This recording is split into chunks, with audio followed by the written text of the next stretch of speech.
হেফাজতে ইসলামের প্রাথমিক বিজয় অর্জনের মধ্য দিয়ে মধ্যরাতে সরিয়ে ফেলা হয়েছে সুপ্রিম কোর্টের ভাস্কর্য। এ নিয়ে সারা দেশে আলোচনা সমালোচনা যেমন চলছে, তেমনি প্রতিবাদে বিক্ষোভ মিছিল হয়েছে, কাঁদানে গ্যাস এবং জল কামানো ছুড়ে বিক্ষোভও পণ্ড করা হয়েছে। ভাস্কর্যের সৌন্দর্যবোধ গুরুত্বপূর্ণ না রমজানের আগে হেফাজতের দাবি পূরণ প্রধান, সেটা নিয়ে ব্যাপক প্রশ্ন আছে। সরকারের তথ্যমন্ত্রী বলেছেন, ভাস্কর্য সরানোর সাথে সরকারের সম্পর্ক নেই, প্রধান বিচারপতি তার ব্যাখ্যা দেবেন। অন্যদিকে নাগরিক সমাজ বলছে এটা দেশের জন্য ভালো লক্ষণ নয়। এভাবে চলতে থাকলে হেফাজত সামাজিক শক্তি থেকে রাজনৈতিক শক্তিতে পরিণত হবে এবং হেফাজত ক্রমশই একটা রাজনৈতিক শক্তিতে আবির্ভূত হতে চলেছে। এই নিয়ে আজকের গণতন্ত্র আমি সামিয়া রহমান আপনাদের সাথে আছি এবং আমার সাথে যারা আলোচনায় যোগ দিয়েছেন আজকে দর্শক পরিচয় করে দিচ্ছি। আমার সাথে আছেন শাহরিয়ার কবির, লেখক এবং সাংবাদিক, আছেন অধ্যাপক নিসার হোসেন, ডিন চারুকলা অনুষদ, আছেন আব্দুল ওয়াদুদ দ্বারা, সংসদ সদস্য বাংলাদেশ আওয়ামী লীগ, এবং আছেন মাওলানা মামুনুল হক, হেফাজত নেতা, ঢাকা মহানগর। আমি আসলে মাওলানা মামুনুল হক আপনাকে দিয়ে শুরু করতে যাচ্ছি এবং দর্শক চাইলে আপনারা আমাদেরকে ফোনে প্রশ্ন করতে পারেন বা ফেসবুকে আমাদের সাথে যোগাযোগ করতে পারেন। আমি আপনাকে দিয়ে শুরু করতে যাচ্ছি। হেফাজতের 13 দফা দাবির 7 নম্বর দাবিটা ছিল যে মসজিদের নগর ঢাকাকে মূর্তির নগরে রূপান্তর এবং দেশব্যাপী রাস্তার মোড়ে ও কলেজ ভার্সিটিতে ভাস্কর্যের নামে মূর্তি স্থাপন করা বন্ধ করা। আপনাদের একটা দাবি বোধহয় পূরণ হতে যাচ্ছে, কারণ আমরা দেখেছি, গণমাধ্যমে দেখেছি যে তারা বলছে প্রাথমিক বিজয় হয়েছে। হেফাজতের দাবিগুলোকে আসলে পূরণের পথে মনে করছেন?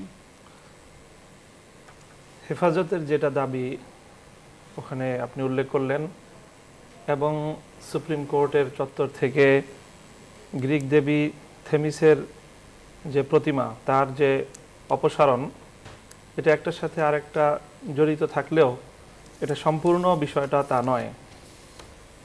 আমরা মনে করছি যে আসলে এটা শুধু সুপ্রিম কোর্টের চত্বর থেকে এই দেবীর মূর্তি অপসারণ, এটা শুধু হেফাজতে ইসলামেরই দাবি নয়, বরং বাংলাদেশের ধর্মপ্রাণ ইসলাম প্রিয় প্রায় সকল অঙ্গনের যারা হেফাজত বা যারা হেফাজতের ইসলামের সাথে সম্পৃক্ত নন হেফাজত, তাদের সকলেরই এটা দাবি ছিল। এমনকি আমরা লক্ষ্য করেছি যে হেফাজতের সাথে রাজনৈতিকভাবে যে সকল আলেম ওলামাদের কিছুটা দ্বন্দ্ব এবং বিরোধ ছিল, বিশেষ করে মৌলানা ফরিদউদ্দিন মাসুদ সাহেব, তিনি কিন্তু 11ই এপ্রিল মাননীয় প্রধানমন্ত্রীর উপস্থিতিতে সর্বপ্রথম সুপ্রিম কোর্টের চত্বর থেকে এই আমরা সেটি গণমাধ্যমে এসেছি, কিন্তু আমি একটু জানতে চাচ্ছি যেটা হেফাজতের 13 দফা দাবির 7 নম্বর দাবি ছিল ঢাকাকে মসজিদের নগরে আবার পুনরায় ফিরিয়ে আনা। তো এই প্রাথমিক তো বিজয় অর্জন হয়েছে, এভাবে কি আস্তে আস্তে বাকি ভাস্কর্যগুলো সরানোর ব্যাপারে আপনারা পদক্ষেপ নিতে যাচ্ছেন? না, অন্যান্য ভাস্কর্যগুলোর ব্যাপারটা ঠিক এই সুপ্রিম কোর্টের থেমিস দেবীর এই মূর্তির সমপর্যায়ের নয়। ওগুলো একটা ভাস্কর্য, অন্যান্য যে ভাস্কর্যগুলো ঢাকার শহরে বা বাংলাদেশের বিভিন্ন অঞ্চলে রয়েছে, সেটা মৌলিকভাবে ইসলামের মূল বিধানের পরিপন্থী ঠিক, কিন্তু সুপ্রিম কোর্টের এই ভাস্কর্যটা বা যেটা থেমিস দেবীর মূর্তি, সেটার ব্যাপারে ইসলামের আপত্তিটা আরো অনেক বেশি গুরুতর। সেজন্য আপত্তিটা কোথায় ছিল? আপত্তিটা একটা হলো, প্রথমে এটা মূর্তি, এটা ভাস্কর্য, শুধু ভাস্কর্য নয়। তাহলে তো সারা দেশে যেগুলো আছে সবই তো ভাস্কর্য বা মূর্তি, যাই বলি না, সবই ভাস্কর্য মূর্তি। শুধু সেটা নয়, এটা একটা ভিন্ন ধর্মাবলম্বীদের তাদের উপাস্য, যারা তাকে ঐশ্বরিক ক্ষমতায় বিশ্বাস করত, এবং সেটা একটা উপাস্য গডেস অফ জাস্টিস বলে যেটাকে সারা দুনিয়া জানে। সেই হিসেবে এটা বাংলাদেশের ধর্মপ্রাণ মুসলমানদের তাদের যে ধর্মীয় সেন্টিমেন্ট, যে অনুভূতি, তার সাথে কোনোভাবে এটা সামঞ্জস্যপূর্ণ নয়, বিচারের সাথে ওটাকে আপনারা দেখছেন না আর কি। আমি আসবো আপনার কাছে। আমি একটু যদি অধ্যাপক নিসার হোসেনের কাছেই যাই, আমি ইসলামের ব্যাপারে ব্যাখ্যাগুলো শাহরিয়ার কবিরের কাছ থেকে নিব, কিন্তু আপনার কাছে আসবো। অনেকে যেমন বলছেন যে উনি বলছেন ভাস্কর্য বা মূর্তি একটি তো আসলে মানে একটার অল্টারনেটিভ ওয়ার্ড আর কি, সিনোনিমস বলতে পারি, কিন্তু আপনার কাছে যেটা জানতে চাই, ভাস্কর্যের সৌন্দর্য বোধ নিয়েও অনেক প্রশ্ন তুলেছে। হ্যাঁ, আমার কথাটা হচ্ছে, যদি সৌন্দর্য না থেকে থাকে, এটা তো হুট করে আসলে মূর্তিটা তৈরি হয়ে যায়নি, এটার একটা মডেল হয়েছে, প্রপোজাল গেছে, মানে সৌন্দর্য বোধের কারণে কি আসলে ব্যাপারটা আমরা এভাবে ব্যাখ্যা দেয়া, নাকি আসলে হেফাজতের দাবির প্রেক্ষিতে? আসলে আমি ব্যক্তিগতভাবে খুব একটা জটিল অবস্থার মধ্যেই আছি। প্রথম কথা হচ্ছে যে আমি একজন শিল্পী, আমাকে সেই সব শিল্পের জন্যই আমি লড়াই করছি, যে শিল্প মানুষের রুচিকে উন্নত করে বা যে শিল্প দিয়ে আমরা গর্ব করতে পারি। আসলে বাংলাদেশে দীর্ঘদিন থেকে আমরা দেখছি যে সরকারি পৃষ্ঠপোষকতায় বিশেষ করে বা এই ধরনের প্রতিষ্ঠানের পৃষ্ঠপোষকতায় যে শিল্পকর্মগুলো হচ্ছে, সেগুলো কোনো নিয়ম নীতি বা এটার মান রাখবার ব্যাপারে কারো কোনো মাথা ব্যথা নেই। কিভাবে গোপনে গোপনে কোথায় হয়ে গেল, কে মডেল সাবমিট করলো, কি হবে, কারা নির্ধারণ করলো, কারা মডেল নির্বাচন করলো, মানে শিল্পী সমাজ কেউ জানেই না, কেউ জানে না। এটা আমরা হঠাৎ করে, এবং অনেকেই ঢাকা শহরের রাস্তায় রাস্তায় বিভিন্ন জায়গায় হচ্ছে, আমরা বহুদিন থেকে দাবি কিন্তু করছি। একটা যখন মানে ভাস্কর্য তৈরি হয়, এটা তো একদিনে তৈরি হয় না, এটা তো বেশ অনেক দিন ধরেই তৈরি হয়, তখন চোখে পড়ে না। ধরেই আমরা কিন্তু বলে আসছি যে ঢাকা শহরের এই বিভিন্ন জায়গায় আমরা চাই প্রতিটা মোড়ে মোড়ে ভাস্কর্য হোক, কিন্তু সেগুলো মানসম্পন্ন হোক। সেগুলো আমাদের দেশে অনেক বড় বড় কেন আর্টিস্ট আছে, ঢাকা ইউনিভার্সিটির সামনে যে ভাস্কর্য আছে, ওই যে যেটা শামীম শিকদারের করা, ওই যে ওটা কিন্তু ওগুলো তো না, এগুলো ওটা তো আরো ভয়াবহ অবস্থা। শুধু এটাই না, আমাদের তো বক্তব্য তো সেটাই, শুধু এটা না। শামীম শিকদার যেটা উদয়ন স্কুলের সামনে যে জায়গাটাকে জবরদস্ত করে রেখেছে, ওটা তো একদম কংক্রিটের মতো এগুলো ব্যাপার। ঢাকা বিশ্ববিদ্যালয়ের কোন একজন উপাচার্যের এতেই হয়েছিল, তিনি ওগুলো নিয়ে ওখানে রেখেছেন, বসিয়েছেন। মুশকিলটা হয়ে গেছে গোটা বাংলাদেশটা যে পাওয়ারে বসে বা যে কোনো ক্ষমতায় বসে মনে করে সেটা তার, কাউকে কারোর সাথে আলোচনা করবার দরকার নেই, কাউকে জিজ্ঞেস কিন্তু করার অথবা দরকার মিস্টার হোসেন, নেই। আমার এখানেই না প্রশ্ন আছে, সৌন্দর্য ব্যাপারটা, বৌদ্ধের ব্যাপারটা নিয়ে আপনার প্রশ্ন তুলছেন, ঠিক আছে, কিন্তু একটা দাবির প্রেক্ষিতে, আশ্বাসের প্রেক্ষিতে যখন জিনিসটা সরানো হয়, তখন আসলে সৌন্দর্য বোধটাকে মুখ্য আমি থাকে। কিন্তু বলতে চাইছি এখানে দুটো জায়গা দেখতে হবে, একটা হচ্ছে শিল্পের জায়গা, আর একটা হচ্ছে হেফাজতের দাবির জায়গা। আমাদের দুর্ভাগ্য যে যারা বাংলাদেশ চায়নি, এটা কি হেফাজতের কি বাংলাদেশ কেমন হবে, কি হবে, তার একটা আদর্শ ছিল, একটা উদ্দেশ্য ছিল। সকল জনগোষ্ঠী, আমি অন্য কথা বলছি, আমি বলছি যে বাংলাদেশ তার একটা, এই দেশটা গড়ে উঠবার পিছনে একটা রাজনৈতিক দর্শন ছিল, একটা মুক্তিযুদ্ধ হয়েছে, তার মধ্যে অসংখ্য মানুষ প্রাণ দিয়েছে। এখন যারা প্রাণ দিয়েছে এবং জয় করেছে তাদের কথা শুনে আমরা দেশ চালাবো, না যারা হত্যা করেছিল, খুন করেছিল এবং এখনও খুনিদেরকে প্রশ্রয় দেয় তাদের কথায় দেশ চালাবো? এটা হচ্ছে প্রথম প্রশ্ন।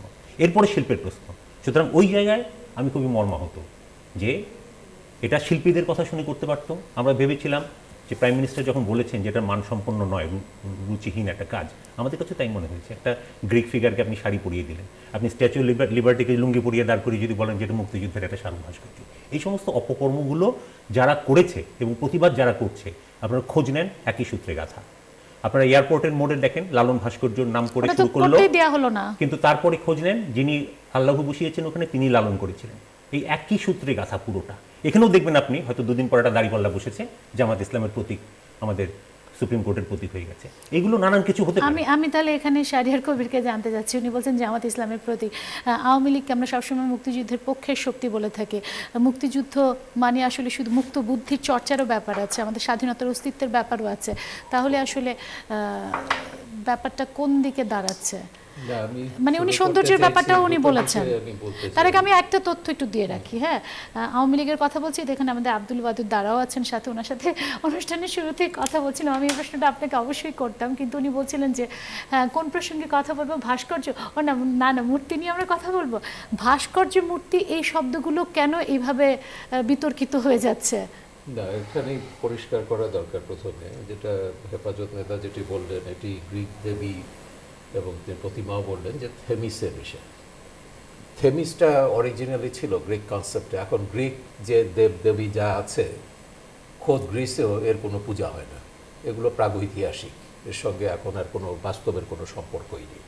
কনসেপ্টটা ওখান থেকে মিথ হিসেবে আছে, মিথ হিসেবে, এগুলো লিজেন্ড এবং মিথ। এগুলো এখন আমাদের এখানেও প্রি ইসলামিক বহু মিথ আছে, সৌদি আরবে কেউ সেগুলো প্র্যাকটিস করে না। তো আমাদের এখানে যেটা বিষয়টা হচ্ছে, এটাকে আমরা আন্তর্জাতিকভাবে এটা widely known as lady Justicia, যে ন্যায় বিচারের প্রতীক হিসেবে বিভিন্ন দেশ এটাকে গ্রহণ করেছে। এবং বিভিন্ন দেশের মধ্যে আমি খালি ইউরোপের কথা বলবো না, বা এশিয়ার অন্যান্য দেশের, আফ্রিকার কথা বলবো না, এমনকি ইরান, যে ইরানে ইসলামী হুকুমত আছে, শরিয়া আদালত আছে, ইরানের সুপ্রিম কোর্টে লেডি জাস্টিসিয়ার ভাস্কর্য আছে। ভাস্কর্য আর মূর্তির মধ্যে সিম্পল পার্থক্যটা হচ্ছে, মূর্তি হচ্ছে উপাস্য, যাকে পুজো দেওয়া হয়। প্রতিমা, উনি প্রতিমা বললেন, হ্যাঁ প্রতিমা, মূর্তি, এগুলোকে পুজো করা হয়। আর ভাস্কর্যটা হচ্ছে নান্দনিক একটা সৌন্দর্য। একটা মুসলিম প্রধান দেশ বলুন, সৌদি আরব থেকে ইন্দোনেশিয়া পর্যন্ত, মিশরে বলুন, তুরস্কে বলুন, ইরাকে বলুন, ইরানে, পাকিস্তানে, কোথায় ভাস্কর্য নেই? মানুষের ভাস্কর্য বলে আমি তো সৌদি আরবেই তো আছে। আমি সেটাই বলছি, সৌদি আরব থেকে শুরু করে এমন একটা দেশের নাম বলতে পারবেন না যেখানে ভাস্কর্য নেই। এটা হচ্ছে সৌন্দর্যের সঙ্গে এর সম্পর্ক, এর সঙ্গে ধর্মের কোনো সম্পর্কই নেই। ধর্মের সঙ্গে সেটা হচ্ছে, হ্যাঁ মূর্তি, ইসলাম মূর্তি পূজার, সেখানে আমি পরে আসছি। আমার কথাটা হচ্ছে ইসলাম মূর্তি পূজার বিরোধী। বিরোধী, পৌত্তলিকতার বিরুদ্ধে। হ্যাঁ ঠিক আছে, এর সঙ্গে পৌত্তলিকতার কি সম্পর্ক? এখানে কি পুজো দেয়া হতো? হ্যাঁ সেখানেই আমার প্রশ্ন, যে এখানে কি পুজো দিতে যাওয়া হবে কিনা। সেখানেই কথা হচ্ছে যে দ্বিতীয়ত যে বিষয়টা হচ্ছে, হেফাজত জামাতের জ্ঞাতি ভাইরা মুসলিম ব্রাদারহুড তো মিশরের ক্ষমতায় ছিল, 1 বছর ক্ষমতায় ছিল, এবং তারা ক্ষমতায় থেকে তারা কি প্রথমে যেটা সিদ্ধান্ত নিয়েছিল, স্ফিংসকে তারা সরিয়ে ফেলবে। এবং তখন মিশরের কায়রোর আল আজহার ইউনিভার্সিটির গ্র্যান্ড মুফতিকে ফতোয়া দিতে হয়েছে স্ফিংসের গায়ে তোমরা হাত দেবে না। আমি মিশরে গেছি, সেখানে কথা বলেছি ইসলামিক স্কলারদের সঙ্গে, যে আপনাদের এই যে কায়রোর রাস্তায় রাস্তায় এইসব যে ভাস্কর্য দেখছেন, ন্যাশনাল হিরোরা সব, কায়রোর এমন একটা সড়ক আপনি পাবেন না রাস্তার এই মাথায় ও মাথায় ন্যাশনাল হিরোদের বিরাট স্ট্যাচু সেখানে নেই, ভাস্কর্য সেখানে আছে। আজকে তুরস্কে একে পার্টি, জামাত হেফাজতীদের জ্ঞাতি ভাই, তারা কট্টর ইসলামপন্থী।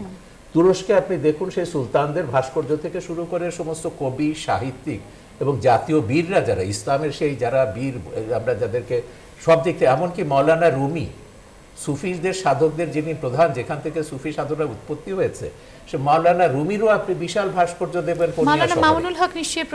সেখানে যেটা হচ্ছে যে এর সঙ্গে আমি প্রথমেই বলেছি, ইসলামের দূরতম সম্পর্ক নেই। হেফাজত সম্পূর্ণ রাজনৈতিক মতলবে সুপ্রিম কোর্টকে টার্গেট করেছে। সুপ্রিম কোর্টকে টার্গেট করার উদ্দেশ্যটা হচ্ছে, হেফাজতের নেতারা এবং দল হিসেবে এখানে যারা সংগঠনটা করেছেন, বেশিরভাগ এরা 71-এ মুক্তিযুদ্ধের বিরুদ্ধে ছিলেন। তারা নিজাম ইসলাম করতেন, তারা মুজাহিদ বাহিনী করেছেন, পাকিস্তানি হানাদার বাহিনীকে সহযোগিতা করেছেন, মানবতার বিরুদ্ধে অপরাধ করেছেন, এবং তাদের জীবনী, তাদের পরিচয়, 71-এর দুষ্কর্মের সমস্ত বিবরণ আপনার কাছে আবারও আসবো। ফ্লোর কিন্তু সবার জন্য ওপেন, আপনি যদি কোনো প্রসঙ্গে কথা বলতে চান আমি অবশ্যই উত্তর নিব ওনার যে কথাটি উনি বলেছেন। কিন্তু আমি একটু আব্দুল ওয়াদুদ দাদার কাছেই যাই, যেটি বলা হচ্ছে এটি আসলে রাজনৈতিক একটা বিবেচনা প্রসূত, এর সাথে ধর্মের কোনো সম্পর্ক নেই, এবং সৌন্দর্য বোধের খাতিরে তো আসলে আওয়ামী লীগকে এই মূর্তিকে বা ভাস্কর্য, আমি মূর্তি শব্দটা ব্যবহার করতে চাচ্ছি না, ভাস্কর্যকে অপসারণ করা হলো। এবং আপনিও যে ভাস্কর্য মূর্তি বলতে যে আবার ভাস্কর্য বললেন, বা ভাস্কর্য বলতে যে মূর্তি বললেন, এই বিষয়গুলো কেন? আওয়ামী লীগ আসলে মুক্তিযুদ্ধের পক্ষে শক্তি যদি হয়ে থাকে, তাহলে মুক্ত বুদ্ধি চর্চার পক্ষেও তো শক্তি হওয়া উচিত। ধন্যবাদ বিজ্ঞ আলোচকদের। আওয়ামী লীগ মুক্তিযুদ্ধের প্রত্যক্ষ শক্তি, এটা নিয়ে সন্দেহের কোনো অবকাশ নেই। এটা তো নিশ্চয়ই কথা বলারও কোনো সুযোগ আমাদের নেই, যেটি না সন্দেহ রাখারও কোনো কারণ নেই। আওয়ামী লীগ ঠিক তাই, যার হাত ধরে দেশটি স্বাধীন হয়েছে। এখন রাজনৈতিক প্রেক্ষাপটে এসে অনেক সময় রাষ্ট্র পরিচালনা করতে গেলে সরকার অনেক সিদ্ধান্ত নেয়, কিন্তু যে দুর্ভাগ্য হচ্ছে, আমি বলি কিন্তু দুর্ভাগ্য হচ্ছে যে বিষয়টি নিয়ে আমরা আলোচনায় বসছি, এখানে সরকারের ন্যূনতম যোগসাজশ থাকার কোনো সুযোগ নেই। কারণ জায়গাটি হলো সুপ্রিম কোর্টের এরিয়া। সুপ্রিম কোর্ট এবং সংসদকে বলা হচ্ছে যে সার্বভৌম, ইচ্ছা করলে প্রধান বিচারপতি তার বিচারপতিদের নিয়ে অনেক ধরনের ঘটনা ঘটাতে পারে, অনেক ধরনের চিন্তা করতে পারে। এখানে সরকারকে দোষ দেওয়া হচ্ছে একটি, মাননীয় প্রধানমন্ত্রী আজকে আমাদের অধ্যাপক নিসার হোসেন যে কথাটি বলছিল, যে নান্দনিকতার বিষয়টা মাননীয় প্রধানমন্ত্রী উচ্চারণ করেছে, এটা করতেই পারে, উনি একজন বাংলাদেশের নাগরিক, উনি সৌন্দর্য অসৌন্দর্য নিয়ে কথা বলতেই পারে। এই কথাটাকে সূত্র ধরে আমাদের সতীর্থ বন্ধু অথবা রাজনৈতিকভাবে অনেকেই সরকারকে দোষারোপের জায়গায় আনছে। মাননীয় কি বলে মন্ত্রী হাসানুল হক ঠিকই বলেছে, এখানে সরকারের কোনো যোগসাজশ নেই। এর জবাব প্রধান বিচারপতি দেবেন। উনি কেন তখন বুঝলেন এটি করতে হবে, আর করতে হলে থেমেসিসের যে মূর্তি সেটির গায়ে শাড়ি পরাতে হবে কেন, আর সেটা করতেই বা হলো কেন, এখন তুলতেই বা হলো কেন, এর জবাব তো উনি দেবেন। এখানে সরকারকে প্রতিপক্ষ ভেবে হেফাজতকে আমাদের সাথে মিলিয়ে দেওয়ার কথা বলার এই জায়গাটাতে আমার একটু আপত্তি। নান্দনিকতার যে বিষয়টি নিয়ে বলছে, সরকারগুলো সেই জায়গায় অবশ্যই দৃষ্টিপাত দেওয়া দরকার। একজন আর্টিস্ট যে মনে হলো একটা সংস্থাকে গিয়ে নানা ধরনের কথাবার্তা বলে একটা ভাস্কর্য করে ফেললো, এই জায়গাগুলো নিয়ে সরকারের একটা নিয়ন্ত্রণ অথবা সরকারের সুপারিশ, অথবা বিশেষ করে ঢাকা বিশ্ববিদ্যালয়ের চারুকলা বিভাগের মধ্যে একটি সক্রিয় জায়গা থাকতে তাদের একটা অনুমতি, তাদের একটা সিদ্ধান্ত থাকা দরকার। আমি দর্শক ফোন নিয়ে নিই, তারপর আমি আপনাদের কাছে আসবো, কারণ সরকারের মন্ত্রীরা ওনার মতো করেই বলছেন যে সরকারের কোনো যোগসাজশ নেই। এটি তাহলে কে বসাচ্ছেন, কে তুলে দিচ্ছেন, সেটি আমাদের প্রশ্ন আছে। দর্শক ফোন আছে, আমি একটু ফোনটা নিতে চাই, আপনি নাম বলে প্রশ্ন করুন।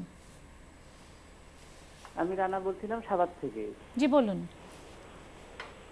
আমার প্রশ্ন হচ্ছে, মানে বাংলাদেশের প্রায় 90% মুসলিম, তো মুসলিম প্রধান একটা দেশে সুপ্রিম কোর্টের সামনে থেকে ভাস্কর্যটা বসানোর কোনো প্রয়োজন ছিল না, আর যেহেতু বসানোই হয়েছে সেটা এখন মানে অপসারণ করা হয়েছে, এতে বাংলাদেশের মুসলিমরা সবাই প্রায় খুশি, কিন্তু দেশে সব ভাস্কর্য কি সরিয়ে ফেলতে হবে? 90% মুসলমান বলে কি সব ভাস্কর্য সরিয়ে ফেলতে হবে? সব ভাস্কর্য আমরা সরাতে বলতেছি না, আমরা বলতেছি হচ্ছে মানে যেগুলো মানে ইসলামের সাথে সাংঘর্ষিক। ইসলামের সাথে সাংঘর্ষিক কোনগুলো সেটা আসলে তাহলে এখন আমাদেরকে একেবারে লিখিত আসতে হবে। মানে কিছু অশ্লীল মূর্তি আছে যেগুলো বলতে, সেগুলো সারাতে হবে। এবং মানে সবই তো মূর্তি তাহলে আমি জানি না, তাহলে অপরাজেয় বাংলাও সরিয়ে ফেলতে হবে, বঙ্গবন্ধুর মূর্তিও তো তাহলে মানে ভাস্কর্য সরিয়ে ফেলতে হবে। শেষ করে ফেলি, সেটা দর্শক যে কথাটা বলছে এটা খুব কমন সেন্সে বলছে, কারণ এই ধরনের কমন সেন্স গুলো নিয়ে কিন্তু ধর্মের সুশুরি দিয়ে রাজনৈতিক একটা প্রেক্ষাপট আজ থেকে না, প্রায় 100 বছর ধরে এই ভূখণ্ডে চলছে। আমি শেষ করে ফেলি, সেটা সরকারকে যে দায়টা দেওয়া হচ্ছে, এই দায় সরকারকে না দিয়ে আমরা বলতে পারি এটা, যেহেতু আবার এরকম কথা আছে কিন্তু বলা যায় না, বিচারালয় সম্পর্কে কথা বলারও আবার অনেক লিমিটেশনস আছে, আমরা সবাই সেটা মেনে চলি। এই জায়গাটিকে মতো ওইভাবে দেখা উচিত যে এটাকে সরকারকে পেঁচিয়ে ফেলার রাজনীতি না করা উচিত। প্রধান বিচারপতিকে ব্যাখ্যা দিতে হবে, আপনি বলছেন বিচারালয়কে আসলে এর মধ্যে অন্তর্ভুক্ত করতে হবে। আমি আপনাদের মত নিব, কিন্তু আপনার কাছে যেতে চাচ্ছি, যেটি বললেন যে ইসলামের দূরতম সম্পর্ক নেই এবং সুপ্রিম কোর্টকে টার্গেট করা হয়েছে, এটা আমি বলবো যে আসলে বাংলাদেশের স্বাধীনতার প্রেক্ষাপট, স্বাধীনতার যুদ্ধের ইতিহাস সম্পর্কে আমরা জানি। 1970 বঙ্গবন্ধুর নির্বাচনের যে ম্যানিফেস্টো ছিল সেখানেও অঙ্গীকার ছিল যে কোরআন সুন্নাহ বিরোধী কোনো আইন করা হবে না। বাংলাদেশ আওয়ামী লীগের সর্বশেষ ম্যানিফেস্টোতেও মনে হয় কথা অঙ্গীকার করা হয়েছে যে কোরআন সুন্নাহ বিরোধী আইন করা হবে না। সেক্ষেত্রে আসলে এটা ইসলাম বিরোধী কিনা, সেক্ষেত্রে যদি আমি পাকিস্তান আর সৌদি আরবকে যদি হিসাবে রেফারেন্স হিসাবে আনা হয়, আদর্শ হিসেবে ধরবো, হ্যাঁ, এটা না অবশ্যই নয়। পাকিস্তান বা সৌদি আরব আমাদের আদর্শ নয়, আমাদের মূল আদর্শটা হলো কোরআন এবং সুন্নাহ। কোরআন এবং সুন্নায় কি বলা হয়েছে? কোরআন সুন্নায় এখানে স্পষ্ট যে ভাস্কর্যের 3টি স্তর। প্রথম স্তর হলো যদি সেটা কোনো প্রাণী ছাড়া অন্য কোনো জিনিসের অবয়ব হয়, সে ব্যাপারে ইসলামের কোনো বক্তব্য নেই, কিন্তু যদি কোনো প্রাণীর অবয়ব হয়, কোনো দেহ বৈশিষ্ট্য কোনো প্রাণীর অবয়ব হয়, তাহলে সেটাকে ইসলাম নিষিদ্ধ করেছে। যেটি বললেন যে মানে মধ্যপ্রাচ্যের সমস্ত দেশে, হ্যাঁ, সমস্ত দেশে যদি থেকে থাকে তাহলে সমস্ত দেশে মধ্যপ্রাচ্যে ইসলাম বিরোধী অনেক কিছুই আছে, সেগুলো সবগুলোকে ইসলামিক বা ইসলাম সম্মত বলবার তো এই অধিকার তো কারণে। তার মানে ধর্ম যার যার, রাষ্ট্রসভার এই তত্ত্ব আপনারা মানতে রাজি না? না, রাষ্ট্র ধর্ম যার না, সেটা তো অবশ্যই আমাদের ইসলামিক দিক থেকে আমি ব্যক্তিগতভাবে সেটা মানবো না। আমি বলি তাহলে আমাদের দেশে যারা সংখ্যালঘু সম্প্রদায় আছে তাদেরকে সরে যেতে হবে? না, তাদেরকে সরে যেতে হবে কেন? তাদেরকে তো আমরা নিরাপত্তা দেব এবং তাদের ধর্মীয় স্বাধীনতা এটা ইসলাম অবশ্যই ইসলামই দিবে। মানে আমরা মুসলমানরা হিন্দুদেরকে জিজিয়া কর দিতে হবে, জিম্মি হিসেবে থাকতে হবে। ইসলামে তো তাই আছে, জিজিয়া কর দিতে হবে না হিন্দুরা এখানে থাকলে।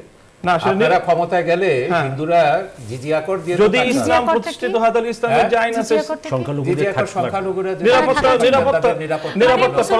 আসলে কথা আছে, মুসলমানরা যাকাত দিবে, জিজিয়া কর দিতেই হবে এরকম কোন বাধ্যবাধকতা একটা ফোর্সের আছে, গোষ্ঠীর আছে, এটা এভাবে ব্যাখ্যা করলে তো হবে না। সুফিজম ইসলাম মুসলিম নাগরিকরা রাষ্ট্র পরিচালনা, রাজনৈতিক ইসলামের কথা বলছেন। মুসলিম নাগরিকরা ইসলামী রাষ্ট্রে মওদুদির ইসলাম বলছেন। না, মওদুদির সঙ্গে আমাদের আপদূরতম কোনো সম্পর্ক নেই, আপনি বলতে হবে না। ইসলামের সঙ্গে রাজনীতির কোনো সম্পর্ক নেই। সুফিদের ইসলাম এবং আলাদা কোনো ইসলাম নাই, ইসলাম হলো যেটা কোরআন এবং সুন্নাহয় আছে। কোরআনে রাজনীতির সঙ্গে রাজনীতির উল্লেখ মাত্র নেই, আর রাজনীতি হচ্ছে আরবিতে সিয়াসাত বলে। আপনি কোরআনে একটা শব্দ দেখেন সিয়াসাতের উল্লেখ আছে কোরআনে? কোরআন খুলে দেখেন সিয়াসাত শব্দটা কোরআনে আইন নাই। সিয়াসাত শব্দটার উল্লেখ কোরআনে আছে কিনা? আপনি বলেন সিয়াসাত। আমি সিয়াসাত শব্দ বলবো কেন? না না, রাজনীতি, সিয়াসাত হচ্ছে রাজনীতি। আমি যেটা বলছি, যেটা আমার সামনে প্রশ্ন, সিয়াসাত হচ্ছে রাজনীতি। যেই প্রশ্ন কোরআনে রাজনীতি আছে সেটা হলো এই যে মুসলিমরা রাষ্ট্র পরিচালনার জন্য তারাও তাদের পার্টিসিপেশন থাকবে যাকাত হিসাবে, উসুর হিসাবে, বিভিন্ন হিসাবে। নন মুসলিমরা যেহেতু তারা ইসলাম মানে না, মানে জিম্মি হিসেবে থাকবে কি ব্যাপারটা? মুসলিম নন মুসলিমরা তারা তাদের জিম্মি মানে কি? জিম্মি মানে নিরাপত্তায় থাকবে, মানে তাদের আন্ডারে থাকবে, তাদের আন্ডারে থাকবে। আমি একটা জিনিস একটু ওনাকে প্রশ্ন করতে চাই। উনি বললেন যে বঙ্গবন্ধু বলেছেন যে কোরআন সুন্নাহর বাইরে কোনো আইন, না বাইরে না, কোরআন সুন্নাহ বিরোধী কোনো আইন চলবে না। কোরআন সুন্নাহ কোথায় আছে যে মহিলার দ্বারা দেশ শাসিত হয়? সেটা তো হচ্ছে, আমরা তো সেই দেশে চেয়েছি, আমরা তো সেই দেশে চাইছি। এদেশে প্রধানমন্ত্রী, দুই দলেরই প্রধানমন্ত্রী মহিলা। কোরআন সুন্নাহর কোথায় আছে যেটা হচ্ছে যে কোরআন সুন্নাহ? তো এটা নিয়ে তো আন্দোলন করছেন না আপনারা, আপনারা ওটা নিয়ে আন্দোলন করেন। সেটা লম্বা আলোচনার বিষয়। কেন? ওটা তো প্রথমেই আছে। নারী নেতৃত্ব কোন জায়গাটায়, কোন জায়গায় না, প্রথমেই আছে। এমনকি সাক্ষী দিতে গেলে পরে একজন নারী হলে হবে না, একজন পুরুষের মধ্যে দুজন লাগে। এবং এই প্রসঙ্গ তারা তুলেছিলেন, এই প্রসঙ্গ তুলে বহু কিছু বলেছে। এই প্রসঙ্গ তুলে অনেক নারী জায়গা চলে যাচ্ছে, সেটাই তো আমরা অন্য প্রসঙ্গে চলে যাচ্ছেন। আপনারা বলছেন যে কথাটা উনি বললেন শাহরিয়ার কবির সাহেব, যে সৌদি আরব, সেই পাকিস্তান, এ সকল উদাহরণ আসবে কেন? আপনি যদি ইসলাম কোনটাকে ইসলাম বিরোধী সাব্যস্ত করতে চান অথবা ইসলামিক বা নন ইসলামিক সেটাকে প্রমাণ করতে হলে আপনাকে কোরআন এবং সুন্নায় আসতে হবে। আপনি পাকিস্তানে গেলে তো হবে না। এখন কোরআন সুন্নাহর ব্যাখ্যা আপনার কাছ থেকে নেব না আমি আল আজহার ইউনিভার্সিটির জ্ঞানমূর্তির কাছ থেকে নেব, সেটা বলেন। কোরআন সুন্নাহ আহমদ শফির ব্যাখ্যা আমি কোরআনের ব্যাখ্যাটা নেব, না আমার কাছে আল আজহার বিশ্ববিদ্যালয়ের যে গ্র্যান্ড মুফতি তার ব্যাখ্যাটা আমি নেব? আমি খুব পরিষ্কারভাবে বলতে চাই, হ্যাঁ হাদিসে আছে যে আখেরি জামানাতে যখন ইসলাম নিয়ে প্রশ্ন উঠবে আলেমরা সেটা ব্যাখ্যা করবেন। এখন আমরা তো আহমদ শফির ব্যাখ্যা তো শুনেছি, আহমদ শফির ওয়াজ আমি শুনেছি, যতগুলো ওয়াজ আহমদ শফির টেলিভিশনে আর ইউটিউবে পাওয়া যায় প্রত্যেকটা ওয়াজ আমার কাছে ডাউনলোড করা আছে।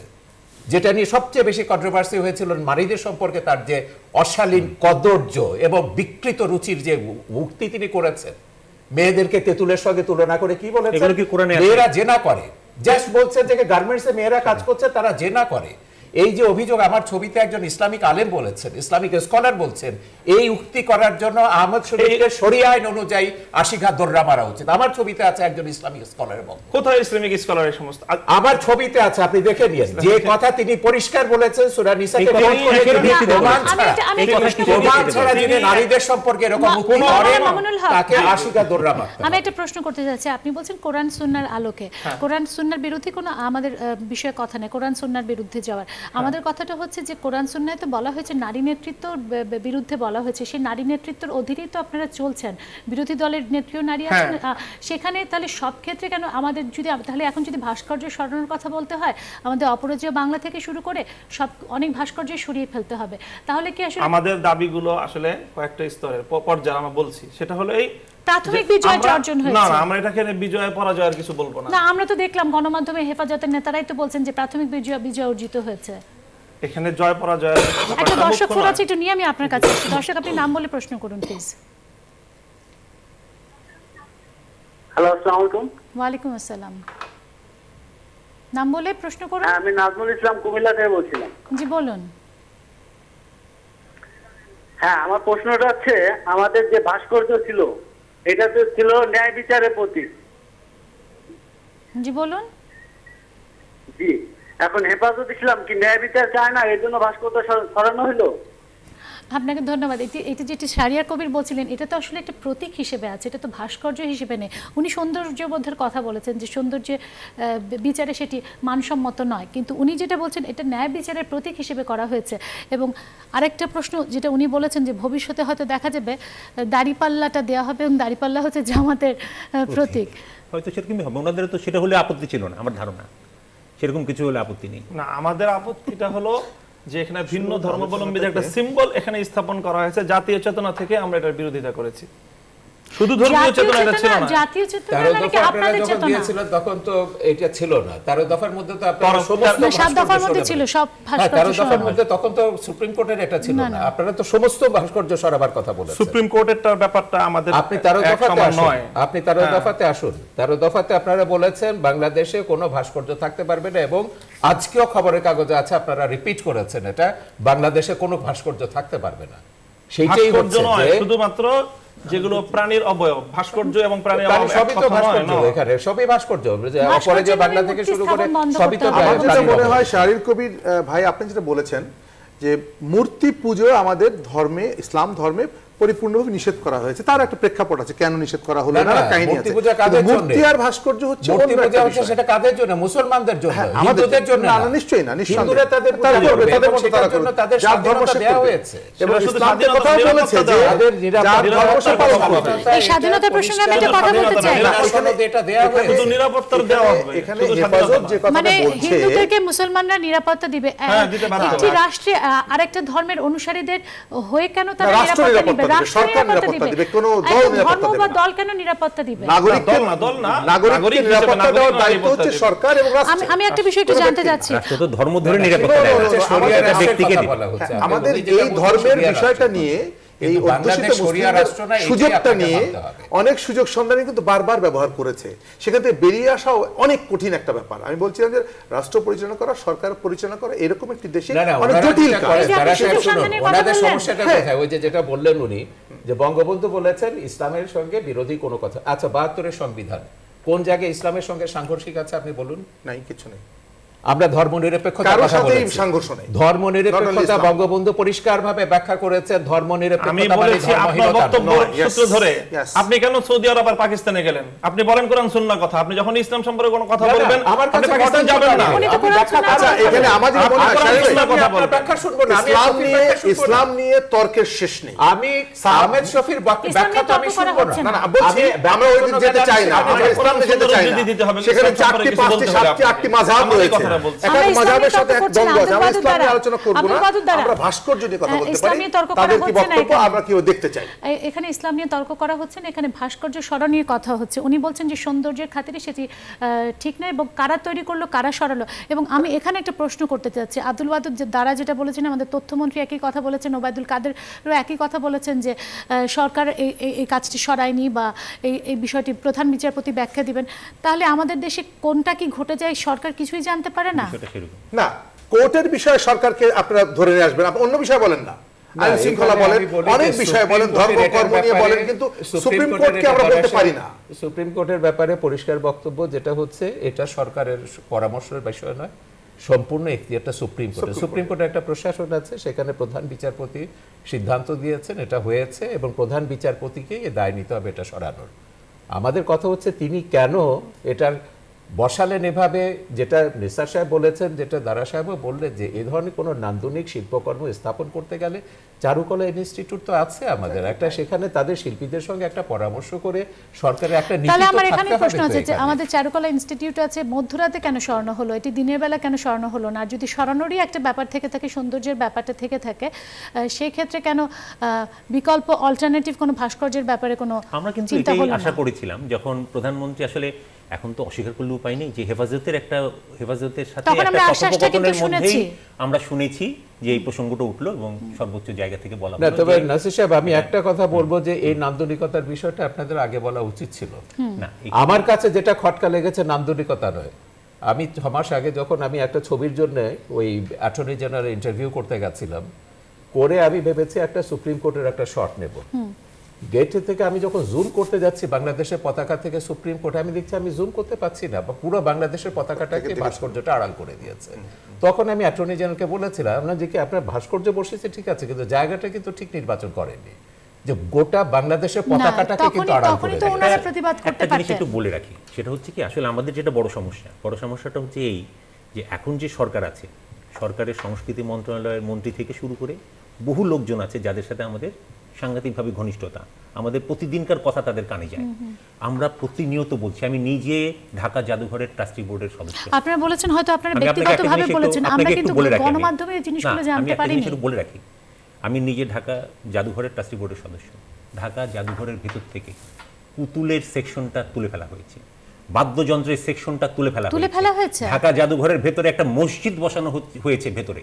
এইগুলো নিয়ে ট্রাস্টি বোর্ডের ভেতরে তর্ক করছি, চিৎকার করছি, পত্রিকালাদের বলছি, কেউ পত্রিকার কাগজে দিচ্ছে না।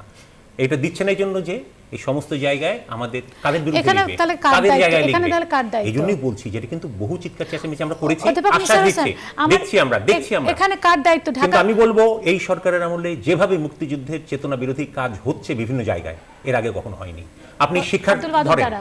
আপনি আমাদের আর্ট নিয়ে শিক্ষার জায়গায় ধরেন যে কি হচ্ছে। আপনার এই প্রথম ব্যাপারে কি করলো, চারুকলার জায়গায় কারুকলা করে ফেললো। আমরা গিয়ে বোর্ডে ওখানে ওয়ার্কশপের মধ্যে ধরলাম যে কি ব্যাপার, কারুকলা হলো কি করে? বললো ওই মাদ্রাসার সাথে সমন্বয় করতে গিয়ে হয়েছে। আরে জামাত ইসলাম থাকতে এটা করেনি, এটা মুক্তিযুদ্ধের সরকার এসে করছে। তারপর ক্লাস 8 পর্যন্ত হচ্ছে কম্পালসারি ছিল, আমাদের দাবি ছিল যে এটা ম্যাট্রিক পর্যন্ত করবে, তারপর ইন্টারমিডিয়েট পর্যন্ত করবে। আমাদের নুরুল ইসলাম নাহিদ সাহেব এত বড় মুক্তিযুদ্ধ আশ্বাস দিলেন, কিন্তু কি দেখলাম 8 পর্যন্তও তুলে দিয়েছে। তারপরে বহু রকম করে গ্যাজেট হয়ে যাওয়ার পরে অনেক ধরে টরে করা হলো। অতি সম্প্রতি আমাদের দেশের বুদ্ধিজীবীদের পরামর্শে এই ড্রয়িং পরীক্ষাগুলো তুলে দেওয়া হয়েছে। এর বুদ্ধিজীবীরা পরামর্শ দিচ্ছে। সুতরাং সমস্যা কিন্তু শুধু হেফাজতে নেই, এর টাকা পয়সা কোনখান থেকে কোন পর্যন্ত গেছে আমাদের এখন সন্দেহ আছে। আব্দুল বাদুদ দ্বারা উনি বলছেন এই সরকারের আমলে মুক্তিযুদ্ধ বিরোধী কাজ যতটা হয়েছে, জাদুঘর থেকে পুতুল সেকশনটা তুলে ফেলা হয়েছে, মসজিদ স্থাপন করা হচ্ছে, তারপরে যেটি বলা হলেন যে বাদ্যযন্ত্রের মসজিদ স্থাপন করাটাও মুক্তিযুদ্ধ চেতনা বিরোধী। জাদুঘরের ভেতর অবশ্যই, জাদুঘরের ভেতর তো না, এখানে প্রফেসর নিসার যেটা বলল, আমি এই বিষয়টা জানলাম, সেটি হলো, না আমি বলি, সেটি হলো যে প্রত্যেকটা জায়গা মসজিদের মধ্যে নিশ্চয়ই মন্দিরকেও যেমন মেনে নেবে না, আবার জাদুঘরের মধ্যে মসজিদ মন্দির না করে মসজিদ তো পাশে করা যেতে পারে। উনি যেটা বলেছে পার্টিকুলারলি ভিতরে দুদিন পরে প্রশ্ন আসবে, আমি বলে দিচ্ছি দুদিন পরে প্রশ্ন আসবে এখান থেকে বিষ্ণু মূর্তি সরানো হোক, আমাকে তো চিন্তা করতে হবে আগেই, আমি তো যে কোনো জায়গায় করতে পারি। ভাই আমি বলি সেটা হলো যে এটি যে আপনি যেভাবে বললেন, আপনি একটি দিকে বললেন, একটি জায়গাতে বললেন যে মুক্তিযুদ্ধের বিরুদ্ধে এই সরকার আমরা যত হচ্ছে, কিন্তু মুক্তিযুদ্ধের যত জিনিস বাস্তবায়ন এই সরকারই বেশি করছে, অনেক কিছু এই সরকার করছে, কিন্তু সরকার তো কে, সরকারটাকে আমরা সরকার, আপনি সরকার, সকলেই সরকার। এখন এক্সিকিউটিভ বডির নানা ধরনের ব্যত্যয় অনেক জায়গায় থাকতে পারে, তার মানে এটি হ্যাঁ দায়িত্ব সরকারকে আসবে, তবে এই বিষয়গুলো বিষয়টা আমরা আসলে নিজেরাও জানতাম না। তারপরে কওমি মাদ্রাসাকে স্বীকৃতি দান, ভাস্কর্য সরানো, একের পর এক কিছু ভাতা দিয়ে যদি মনে করেন যে মুক্তিযুদ্ধের চেতনা বাস্তবায়ন হয়ে গেল, এটা কিন্তু ঠিক না। আপনি শিক্ষা ব্যবস্থায় কত বড় একটা সেই কাজটি কিন্তু কখনো কেউ চিন্তা করেনি। তারপরেও যখন আপনারা ধরিয়ে দিয়েছেন, সরকার এটাকে পরিবর্তন করে একটা জায়গাতে নিয়ে এসছে। এখন বিষয়টা হলো এই যে কওমি যে কথাটা বলা হয়, কওমিতে একটা বিশাল সংখ্যাগরিষ্ঠ মানুষ কওমের মধ্যে বসবাস করে, তাদেরকে নেগলেক্ট না করে তাদেরকে এনলাইটেন করা যায় কিনা সেটা এই সরকারের সিদ্ধান্ত, মাননীয় প্রধানমন্ত্রীর সিদ্ধান্ত, আমরাও চিন্তা করি। তার মানে এই না যে আজকে ওনারা একটা বিষয়কে নিয়ে আরো বেশি বাড়বে মুক্তিযুদ্ধের দল, সেটিও কিন্তু একসময় মানবে না, এতে আমার বিশ্বাস আছে। কারণ হলো আমাদের দেশে শিল্প সাহিত্য কৃষ্টি কালচার না অত সহজ নয়। শোনেন একটা বলি যে আলবদর আল শামস ফ্রাঙ্কেনস্টাইন হয়েছিল, but they can't stay. Frankenstein কখনো টিকতে পারে না।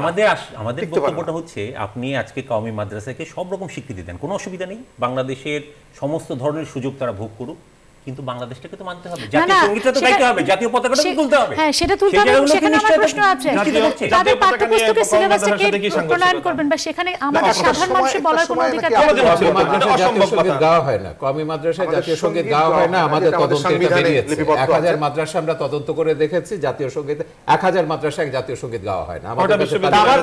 আমার বিশ্বাস কওমি মাদ্রাসা 1000 কওমি মাদ্রাসা তালিকা আপনাকে দিতে পারে, যেখানে জাতীয় সঙ্গীত গাওয়া হয়। এটা কি 21 ফেব্রুয়ারিতে ফুল দেয়, যেটা দিয়ে বাংলাদেশের 21 ফেব্রুয়ারিতে ভাষা শহীদদের জন্য প্রত্যেকটা মাদ্রাসায় আয়োজন করা হয়। আমি সেটা বলছি, কেন আমরা ভাষা শহীদদের জন্য, তাদের রুহের মাগফিরাতের জন্য এবং তাদের চেতনাকে ধারণ করার জন্য মাদ্রাসায় জাতীয় সঙ্গীত। আমার প্রশ্ন হচ্ছে আপনি যা খুশি করেন না, আমার প্রশ্ন হচ্ছে আপনি যা খুশি করেন, আপনি যদি বাংলাদেশের রাইট চান তাহলে বাংলাদেশের আদর্শে আসতে হবে, এই হচ্ছে বক্তব্য।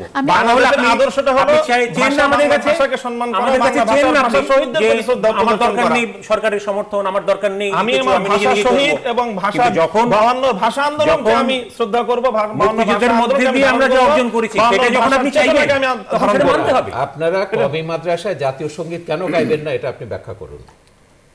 আমরা জাতীয় সঙ্গীত গাইবেন না, কে বলেছে আপনাকে? আমি 1000 মাদ্রাসায় ইনভেস্টিগেট করেছি, তালিকা কোন মাদ্রাসায় গিয়েছেন আপনি? আপনি আমাদের কোনো মাদ্রাসায় যান নাই, আপনি আমার কাছে আমরা 1000 মাদ্রাসা আমি চালাই, আপনি তো আমার 1000 মাদ্রাসায় কোনোদিন আপনাকে দেখি নাই। তাহলে আপনি বলছেন যে গাওয়া হয়?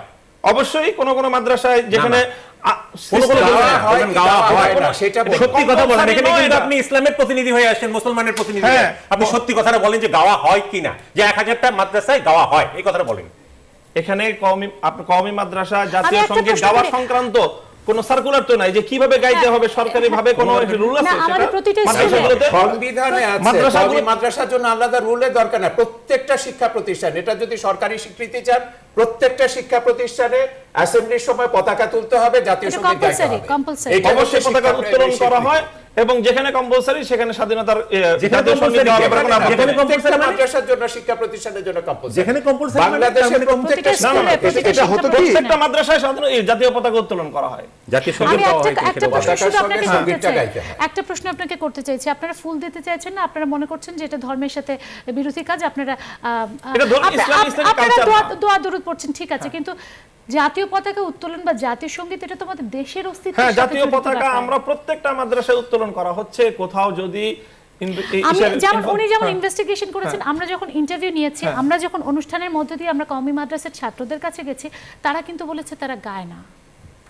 না, জাতীয় পতাকা উত্তোলন বলতেছেন কি আপনি? তারা জানে ওরা তো বাচ্চা বাচ্চা ছেলে মেয়ে, ওরা জানে ছিল না। জাতীয় সঙ্গীতের ব্যাপারে প্র্যাকটিসটা নেই বাংলাদেশে, হতে হবে, এটা হওয়া উচিত। বিশ্ববিদ্যালয়গুলোতে কি প্রতিদিন জাতীয় সঙ্গীত গাওয়া হয়? বিশ্ববিদ্যালয় না, স্কুল লেভেলে। মাদ্রাসাগুলো তো সবগুলি বিশ্ববিদ্যালয় লেভেলে, বাংলাদেশে বড় বড় মাদ্রাসাগুলো সবই মান লেভেল নেই আপনাদের। ওই লেভেলটা মেইনটেইন করা হয় না। আপনাদের ফার্স্ট জাতীয় লেভেলটা মেইনটেইন করা হয় ইউনিভার্সিটি ছাত্র লেভেলটা মেইনটেইন করা হয় না। মাদ্রাসাগুলো ওয়ানে ভর্তি হলে বিশ্ববিদ্যালয়ে ভর্তি হয়। আমি আমাদের যেটা একেবারে বিশ্ববিদ্যালয়ে হয় কি মাদ্রাসা বলা হয়, সেটাকে মাদ্রাসা ছিল না, হবে এখন। না দারেক সাহেব আমাকে একটু বলতে দিন, উনি চ্যালেঞ্জ করেছেন আমাকে কোথায় পেয়েছেন।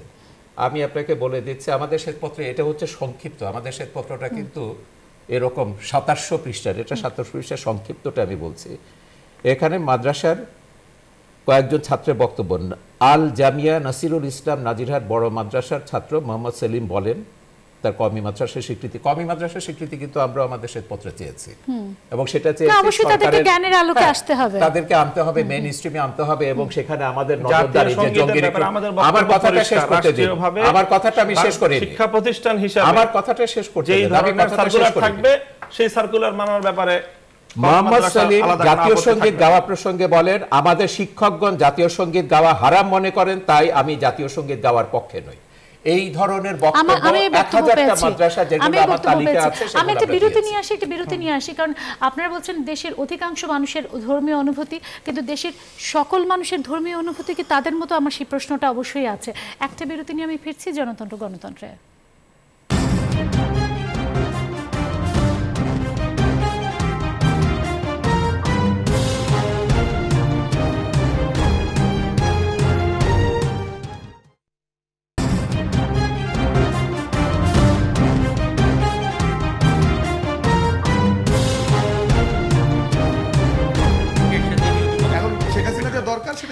দর্শক দেখছেন জনতন্ত্র গণতন্ত্র। আমাদের বিরতির সময় আলোচনাটা আসলে বেশি উত্তপ্ত হয়ে গিয়েছিল, কিন্তু আমি একটা প্রসঙ্গ একটু জানতেই চাই। ওনাদের ক্ষেত্রে আমাদের সরকারের অনেক মন্ত্রীরা বলেছেন যে তারা একটা দেশের সংখ্যাগরিষ্ঠ জনগণ, তাদের ধর্মীয় অনুভূতিতে আঘাত হয়েছে, তাই তাদের ব্যাপারটা বিবেচনায় আনা হয়েছে, এটা গণতান্ত্রিক রীতিকে বরং প্রাধান্য দেওয়া হয়েছে। কিন্তু যারা প্রতিবাদ করেছে তাদেরও তো একটা তাদের প্রতিও তাহলে গণতান্ত্রিক আচরণ করা উচিত। তাদের বিরুদ্ধে খুনের মামলা পর্যন্ত দেওয়া হয়েছে, সেই ক্ষেত্রে কি গণতান্ত্রিক অধিকার নেই? কি বলবেন? জিনিসটা হচ্ছে 2013 সালে হেফাজত, জামাত, বিএনপি এবং জাতীয় পার্টি এসব সহযোগিতায় যে ঢাকার যে মহাতাণ্ডবটা করলো, নজিরবিহীন একটা তাণ্ডব। এবং সেই দিন যদি সৈয়দ আশরাফ যদি ওই কঠোর বক্তব্য না দিতেন, বেগম জিয়া তো বলেছিলেন হেফাজতের সমর্থনে সমস্ত ঢাকাবাসীকে রাস্তায় নেমে আসতে হবে, তখন ঢাকা শহর দাউ দাউ করে জ্বলছে এবং কোরআন শরীফ পড়ানো হচ্ছে সেখানে। এবং প্রধানমন্ত্রী বহুবার এটা সংসদেও বলেছেন, যারা কোরআন শরীফ পড়িয়েছে তাদের ছাড় দেওয়া হবে না। যাই হোক, পরের দিন তো প্রধানমন্ত্রী বললেন যে হেফাজত জামাতকে ছাড় দেওয়া হবে না। তারপর আমরা দেখলাম সরকার কঠোর অবস্থানে গেছে, শখানেকের মতো গ্রেফতার করা হয়েছে ওনাদের বাবুনগরী থেকে শুরু করে। সরকারের এই অবস্থান পরিবর্তনকে সামনে, নির্বাচনকে সামনে রেখে এই যে ওনাদের বাবুনগরী থেকে শুরু করে সবাই তো সুরসুর করে সব বলে ফেলেছেন যে কিভাবে তারা সরকার উৎখাতের পরিকল্পনা নিয়েছিলেন বিএনপি এবং জামাতের সঙ্গে সলা পরামর্শ করে। এবং সেইখানে সেই যে মামলাগুলো কি হলো, তারপরে আমরা দেখলাম ওই যে সমঝোতা, আপোষ, রেলের জমি দেওয়া হচ্ছে, টাকা পয়সা দেওয়া হচ্ছে, বসা হচ্ছে, বৈঠক হচ্ছে, এসে করে আজকে এসে যে হেফাজতকে তারা এসে করেছিলেন যে আমরা নিষিদ্ধ করবার দাবি জানিয়েছিলাম, তাদের সঙ্গে প্রধানমন্ত্রী বৈঠক করে তাদের এক ধরনের গ্রহণযোগ্যতা দিচ্ছেন। আর যেই ছাত্ররা কালকে প্রতিবাদ করতে গেছে, বিশ্ববিদ্যালয়ের ছাত্ররা, তাদেরকে যেভাবে জলকামান নিক্ষেপ করা হয়েছে, যেভাবে তাদের উপর টিয়ার গ্যাস, কাঁদানো গ্যাস নিক্ষেপ করা হয়েছে, আজকে আমি স্তম্ভিত হয়ে গেছি। তাদের বিরুদ্ধে খুনের মামলা দেওয়া হচ্ছে। হেফাজতিরা যারা অন্য সেই 39 জনের কথা বাদ দিন, 6 জন আইন শৃঙ্খলা বাহিনীর সদস্যকে হত্যা করা হয়েছে 2013 সালে 5-6 মেরে যে হেফাজত জামাতের তাণ্ডবের সময়। সেই হত্যার বিচার হলো না এখন পর্যন্ত, আর আমাদের ছাত্রদের বিরুদ্ধে খুনের মামলা দেওয়া হচ্ছে। জিনাত হুদা ঢাকা বিশ্ববিদ্যালয়ের সমাজ বিজ্ঞান বিভাগের অধ্যাপক, তিনি বোধহয় আমাদের সাথে সংযুক্ত হয়েছেন ফোনে। বলুন আপনি প্লিজ। হ্যাঁ, ধন্যবাদ। আমি আসলে মৌলানা সাহেবের কাছে কুরআন সুন্নাহর আলোকে একটা প্রশ্ন করতে চাচ্ছি। জি বলুন। বিদায়ী হজের সময় প্রফেট মুহাম্মদ সাল্লাল্লাহু আলাইহি সাল্লাম বলে গেছেন, কলমের কালি শহীদের রক্তের চেয়ে বেশি মূল্যবান এবং জ্ঞান অর্জন প্রত্যেক নরনারীর জন্য ফরজ এবং চীন দেশে যেতে বলেছেন। তাহলে প্রশ্ন, গ্রিক রোমান নলেজ তো আমাদের জন্য ফরজ প্রফেট মুহাম্মদ সাল্লাল্লাহু আলাইহি সাল্লামের বক্তব্য অনুযায়ী, তাহলে গ্রিক দেবীর মূর্তি অপসারণ করে জ্ঞানের প্রতি মুহাম্মদ সাল্লাল্লাহু আলাইহি সাল্লামের যে শ্রদ্ধা, আমরা কি সেটিকে আসলে চ্যালেঞ্জ করছি না? 1 নম্বর প্রশ্ন। 2 নম্বর প্রশ্ন হচ্ছে, আমি নিজে একজন হাজ্জান, আমি হজ পালন করেছি। মসজিদে নববীর একেবারে সামনে পুতুল, উট, ডলফিন মাছ বিক্রি হয়, তাহলে কি করে সোনার মদিনায় এই ধরনের জিনিসগুলো বিক্রি হয়? এটি মাওলানা সাহেবের কাছে প্রশ্ন। ধন্যবাদ। আপনি সাথে থাকুন আমাদের সাথে। মাওলানা মামুনুল হক।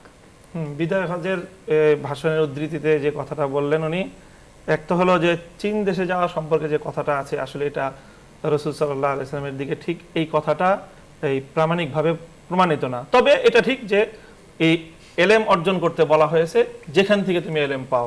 সেই হিসাবে গ্রিক এবং পৌরাণিক সভ্যতা থেকে যে সকল জ্ঞান এবং যে সকল বিষয়গুলো, সেগুলো ইসলাম অর্জন করেছে। আল্লাহর নবী সাহাবীদেরকে পাঠিয়ে তিনি সেগুলোকে অর্জন করিয়েছেন এবং সেগুলো মুসলিম সভ্যতার যুগে সেগুলো চর্চা হয়েছে। কাজেই জ্ঞান অর্জন করতে, জ্ঞান আহরণ করতে তো কোনো সমস্যার কিছু নেই। কিন্তু যেটা একটা সুনির্দিষ্ট একটা বিষয়, সেটা হলো এই যে যেহেতু মূর্তি এবং পৌত্তলিকতার যে সূত্রটা, সেটা হলো বিভিন্ন প্রাণীর অবয়ব তৈরি করা। এটাকে আল্লাহ রাসূল সাল্লাল্লাহু আলাইহি ওয়াসাল্লাম পূজা করছে না, পূজা করলে না একটা ব্যাপার ছিল। পূজা করলে তো সেটা প্রতিমা, পূজা না করা পর্যন্ত কিন্তু পৌত্তলিকত হয় না। সেটা আমাদের আমরা ব্যাখ্যা দিতে পারি, কিন্তু আল্লাহর নবী কি বলেছেন, নবীর কথাটা তো আমি বলে দিতে পারি না। নবীজি এটাই বলেছেন যে, এবং বুখারী শরীফের হাদিস, যে প্রথমে যখন পৌত্তলিকতা এসেছে সেটা এভাবে এসেছে যে ভালো ভালো মানুষদের, যারা নেককার নবী, তাদের প্রতিমা তৈরি করা হতো, তাদেরকে পূজা করা হতো। না না না না না, সেটা তো হাদিসটা আমি আমার কথা আমি বলতে হবে না, আপনার কথা আপনি বলবেন। কিন্তু আল্লাহ নবীর যে হাদিস, যেটা আমি উদ্ধৃত করছি বুখারী শরীফের সূত্র ধরে, সেটা হলো যে প্রথমে এভাবে তাদের প্রতীক তৈরি করা হয়েছে, একটা দীর্ঘ সময় পর্যন্ত তাদের প্রতিমা পূজা করা হয়নি, তারপরে এসে সেগুলোর পূজা করা শুরু হয়েছে। সেই সূত্র ধরে আল্লাহ নবী ইসলামের মধ্যে কিয়ামত পর্যন্ত কোনো প্রাণীর প্রতিকৃতি তৈরি করতে নিষেধ করেছেন এবং বলেছেন, ইন্না আশাদ্দান নাস, হাদিস বুখারী শরীফের হাদিস। আমি কোরআনে বলছি, আমি হাদিস বলছি, আমি কোরআনের কথা বলছি, আমি তো হাদিস বলছি, আপনি কোরআন জিজ্ঞেস করবেন কেন? আপনার তো কোরআন এবং হাদিসের সম্পর্কে পার্থক্যটা সম্পর্কে আপনি জানা থাকতে হবে।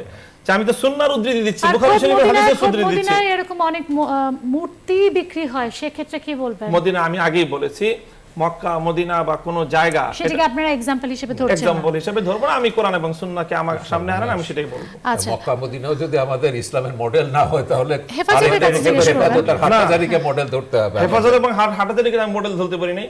আমি কি বলেছি হাটহাজারীকে মডেল ধরে? কোরআন এবং সুন্নাহ থেকে আপনাকে বলতে হবে। একটা দেশ তো থাকবে, এই দেশটাকে আপনারা মনে করেন যে এরা সঠিক পথে চলছে, থাকবে তো না? কেন দেশ থাকতে হবে? কেন? কোরআন এবং সুন্নাহ আছে, আল্লাহ নবী বলেছেন। আল্লাহ নবী তো বলেন নাই যে কোরআন এবং সুন্নাহ অনুযায়ী কোন জাতি আপনি কি মক্কা এবং মদিনাকে মডেল মানেন? আপনি না না, আমি কেন মানবো? তাহলে এটা তো আপনারা বলছেন। আপনি যখন মক্কা মদিনার কথা বলছেন, তা আপনাকে মক্কা মদিনার ইসলাম বলতে পারবেন? আপনারা কি পারবেন মক্কা মদিনায় যেভাবে? আমার একটা প্রশ্ন আছে, আপনি বাস্তবায়ন করবেন? আমি আপনাকে একটা প্রশ্ন করতে চাই, শুনেন, আমি আপনাকে একটা প্রশ্ন করতে চাই। সেটা হচ্ছে, প্রত্যেকটা মানুষ যখন একটা আদর্শ নিয়ে রাজনীতি করে, তার একটা লক্ষ্য থাকে যে আমি ওই জায়গায় পৌঁছতে চাই, এবং এইটা অ্যাপ্লাই করলে, আমার দর্শন অ্যাপ্লাই করলে যে সেটা একটা ভালো রেজাল্ট পাবো, তার একটা এক্সাম্পল সামনে সেট করতে হয়। আমি সেই অ্যাঙ্গেল থেকেই বলছি, আমাদের পৃথিবীতে ইসলাম অ্যাপ্লাই করে খেলাফতের রাশেদায় আপনাদের লক্ষ্যটা কি আসলে? আমাদের লক্ষ্যটা হলো যে খেলাফতের রাশেদার যে শাসন ব্যবস্থা, সেটাই হলো আমাদের সর্বোচ্চ মডেল। শাসন ব্যবস্থা তিনজন খলিফাকে হত্যা করা হয়েছে, ষড়যন্ত্রমূলকভাবে হত্যা করা হয়েছে, ষড়যন্ত্রমূলকভাবে বঙ্গবন্ধুকে হত্যা করা হয়েছে। আপনি সেটাকেও কি আপনি বলতে চান নাকি? না না, এটা আপনি এটা কি বললেন? সেটাই তো হচ্ছে খেলাফত। সেটাকে আপনি যদি একজন আরেকজন ক্ষমতায় যাওয়ার জন্য, না তাহলে যদি একজন কোন খলিফা কোন হত্যাকাণ্ডের সঙ্গে সম্পৃক্ত ছিল, আপনি তো সম্পূর্ণরূপে আপনি খেলাফতের বিরুদ্ধে বিশুদ্ধগার করছেন। আপনি না না, আপনি ইসলাম বিরোধী বিশুদ্ধগার করছেন। অবশ্যই না, কেন আপনি আপনার নিজের কথা বলবেন না আমার উপর? না, ইসলামের বিরুদ্ধে আমি কথা বলছি না, হেফাজতের বিরুদ্ধে বলছি, শফির বিরুদ্ধে বলছি। আপনি বলেছেন ডোন্ট সে শফি ইসলামের কাস্টোডিয়ান। আপনি শফি ইসলামের কাস্টোডিয়ান, খলিফা হত্যাকে খেলাফতের বিরুদ্ধে আমি খেলাফতের বিরুদ্ধে কথা বলি। চার খলিফার হত্যাকাণ্ডকে আপনি খেলাফতের বিরুদ্ধে জবাব দিতে হবে। আমি বলেছি চার খলিফার হত্যাকাণ্ডের সঙ্গে চার খলিফার কেউ জড়িত নয়, এবং ঐতিহাসিকভাবে কেউ প্রমাণিত করতে পারে না। আমি বলেছি যদি হত্যাকাণ্ড ঘটে, আপনি বলতে পারেন না যে ইসলাম বিরোধী কথা বলছেন, তার প্রেক্ষিতে আপনি বলতে পারেন না। আমি বলছি আপনি তো জাজ না, তাই না? ঠিক আছে, আমি যে কথা বলতে চাই, আমার কথাটা বলতে দিবেন আমাকে জাস্ট। সেটা হলো এই যে উনি বলেছেন যে খেলাফতের আমলে 3 খলিফা হত্যা হয়েছে, এজন্য তিনি খেলাফতের আমি কথাটা বলি, আমার কথাটা বলতে, আমাকে কথাটা বলতে দিতে হবে। হ্যাঁ, আপনি কেন মডেল ধরবেন না? কারণ যে 3 জন খলিফা নিহত হয়েছে, হত্যা হয়েছে এবং তাদের হত্যার কোনো বিচার হয়। আমি কথা বলতে দেন, আমাকে শেষ করতে দেন। পরবর্তী খলিফারা যে বিচার 4 করেন। খলিফা আমাদের অনুষ্ঠানের সময়সীমা শেষ হয়ে গেছে। 4 খলিফার জীবনে 3 জন হত্যাকাণ্ড সংঘটিত হয়েছে জন্য তিনি খেলাফতকে আদর্শ হিসেবে মানতে কিন্তু প্রস্তুত নন। কিন্তু আমি বলবো তাহলে বঙ্গবন্ধু তো হত্যাকাণ্ডের শিকার হয়েছে। কিন্তু বঙ্গবন্ধু হত্যাকাণ্ডের বিচার হয়েছে, বঙ্গবন্ধু হত্যাকাণ্ডের বিচার হয়েছে, কিন্তু খেলাফতে একজন খলিফা মারা যাওয়ার পরে পরবর্তী খলিফা পূর্ববর্তী খলিফার হত্যাকাণ্ডের বিচার করেন। বঙ্গবন্ধু বিচার করেন নাই। বঙ্গবন্ধুর সাথে হত্যা করেছেন, তার বিরুদ্ধে মৃত্যুদণ্ড কার্যকর হয়েছে। আপনি খেলাফতের ইতিহাস পড়েন, আপনি খলিফা পারেন না, তার জন্য আপনি কাউকে বলতে পারেন না সে ইসলাম বিরোধী। না না, তিনি যখন এই কথা খেলাফতের বিরুদ্ধে কথা বলবেন, না না আমি সেটা বলছি না, কিন্তু উনি যখন 3 জন খলিফাকে হত্যাকারী হিসেবে তিনি আপনার আসামির কাঠগড়া দাঁড় করাবে, তখন তাদেরকে কথা বলতেই হবে। ইসলামের 4 জন খলিফা, ইসলামের মানদণ্ড। সবাইকে অসংখ্য ধন্যবাদ, অসংখ্য ধন্যবাদ। আমার অনুষ্ঠানের সময়সীমা শেষ। একটি শব্দে আমি জানতে চাই, বাংলাদেশ কি এখন অসাম্প্রদায়িক রাষ্ট্র? মোটেই না। আপনার মতে? না, বাংলাদেশ নিশ্চয়ই একটা অসাম্প্রদায়িক রাষ্ট্র। বাংলাদেশকে কেউ এখান থেকে সরাতে পারবে না। হেফাজত জামাত যতই ষড়যন্ত্র করুক, বাংলাদেশ মুক্তিযুদ্ধের চেতনার বাংলাদেশ থাকবে। আব্দুল ওয়াদুদ দ্বারা একটি শব্দে জানতে চাচ্ছি, বাংলাদেশ কি আসলে এখন আর অসাম্প্রদায়িক রাষ্ট্র আছে? অবশ্যই অসাম্প্রদায়িক রাষ্ট্র। এই রাষ্ট্রে অসাম্প্রদায়িকতা কেউ কখনো নষ্ট করতে পারবে না। বাংলাদেশকে কি আপনারা অসাম্প্রদায়িক রাষ্ট্র হিসেবে চান নাকি ইসলামী শরিয়া মতে চালাতে চান? অসাম্প্রদায়িক রাষ্ট্রের সঙ্গে ইসলামী শরিয়া সম্মত চালাতে চাই কিনা, এই দুটোর মধ্যে কোনো সাংঘর্ষিকতা নেই। সাংঘর্ষিকতা নেই। ইসলাম সাম্প্রদায়িকতায় কোনোদিনও প্রশ্রয় দেয় না, বিশ্বাস আমি কি একটু বলবো যে কেন বলছি যে মোটেই না? আপনি বাংলাদেশের প্রতিটা অফিস, আদালত, সমস্ত জায়গায় মুসলমানদের নামাজ পড়ার জায়গা আছে, খ্রিস্টান আর হিন্দুদের জন্য কোনো জায়গা আছে? বঙ্গবন্ধু একটা অনুষ্ঠান করলে 4টা ধর্মের একসঙ্গে পরপর হতো, কোরআন পাঠ হতো, গীতা পাঠ হতো, বাইবেল পাঠ হতো, সবকিছু হতো। আজকে রাষ্ট্রীয় অনুষ্ঠানগুলো দেখবেন, এবং এটাও বলছি এটাও বলছি না, সব অনুষ্ঠানে হয় না, এবং এটাও বলছি যে বাংলাদেশের কোনো প্রতিষ্ঠানে আপনি একটা জায়গায় রাস্তা দখল করে একটা মসজিদ করতে পারেন, এবং সেই মসজিদ আপনি মুখে বলতেও পারবেন না, কিন্তু কোন জায়গায় বাংলাদেশে একটা খাস জমির উপরে কেউ একটা মন্দির বা গির্জা করতে পারবে? আপনাদের সবাইকে অসংখ্য ধন্যবাদ। আমি আবারও আরেকদিন এই প্রসঙ্গে আমরা কথা বলবো, কারণ এই প্রসঙ্গে কথা হতেই থাকবে। আপনাদের সবাইকে অসংখ্য ধন্যবাদ। আজকের মতো শেষ করছি। জনতন্ত্র গণতন্ত্র।